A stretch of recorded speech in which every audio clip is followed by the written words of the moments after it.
Hello everyone, अगर आप partnership firm या एलएलपी हैं तो ये वीडियो आपके लिए है। 1 अप्रैल 2025 से टीडीएस में कुछ नए रूल आए हैं जिसके अनुसार पार्टनरशिप फर्म या एलएलपी अपने पार्टनर को रेम्यूनरेशन, सैलरी, कमीशन, बोनस और इंटरेस्ट इनमें से कुछ भी पेमेंट करती है तो उससे अब टीडीएस डिडक्ट करना पड़ेगा। ये सेक्शन है 94T टीडीएस का न्यू सेक्शन। टीडीएस कितना डिडक्ट करना पड़ेगा? पार्टनरशिप फर्म और एलएलपी अपने पार्टनर्स को 20,000 से ऊपर जितना भी पेमेंट कर रहे हैं उस पर 10% का टीडीएस डिडक्ट करना पड़ेगा। फॉर एग्जांपल, यदि पार्टनरशिप फर्म अपने पार्टनर्स को पूरे साल में 3 लाख रुपए का पेमेंट करते हैं तो 10% यानी 30,000 रुपये टीडीएस डिडक्ट करना पड़ेगा। ये 20,000 रुपये की लिमिट केवल ये चेक करने के लिए है कि टीडीएस का सेक्शन अप्लीकेबल है या नहीं। टीडीएस कब डिडक्ट करना पड़ेगा? टीडीएस पार्टनरशिप फर्म अपने पार्टनर्स को remuneration, salary, commission, bonus, interest इनमें से कोई भी पेमेंट करते समय या उसके अकाउंट को क्रेडिट करते समय जो भी पहले हो उस समय डिडक्ट करेगी। पार्टनरशिप फर्म डिडक्टेड टीडीएस को 7 तारीख को जमा करा देगी।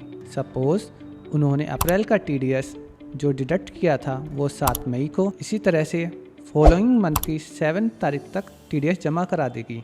इन केस ऑफ मार्च वो 30 अप्रैल तक जमा कराएगी। यदि फर्म ऐसा नहीं करती है तो उस केस में यदि फर्म ने टीडीएस डिडक्ट नहीं किया तो इंटरेस्ट 1% पर मंथ और पार्ट ऑफ द मंथ लगेगा, और यदि डिडक्ट किया बट जमा नहीं किया तो उस केस में 1.5% पर मंथ और part of the month interest लगेगा। टीडीएस जो फर्म अपने पार्टनर्स का काट रही है उसकी इन्फॉर्मेशन गवर्नमेंट को क्वार्टरली स्टेटमेंट में शो करके देनी पड़ेगी।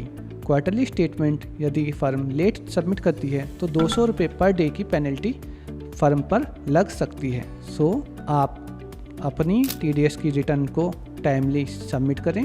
यदि आपके पास 10 number tax deduction and collection account number नहीं है तो आप उसे अभी अप्लाई करें, क्योंकि टीडीएस जमा करने और काटने के लिए 10 का होना जरूरी है। आप अपने पार्टनर्स को भी इस नए रूल के बारे में बता दें कि अब से उनके पेमेंट से टीडीएस कटेगा, जिसका वो क्रेडिट अपनी आईटीआर को भरते समय ले सकते हैं। Thank you. My self CL Sharma.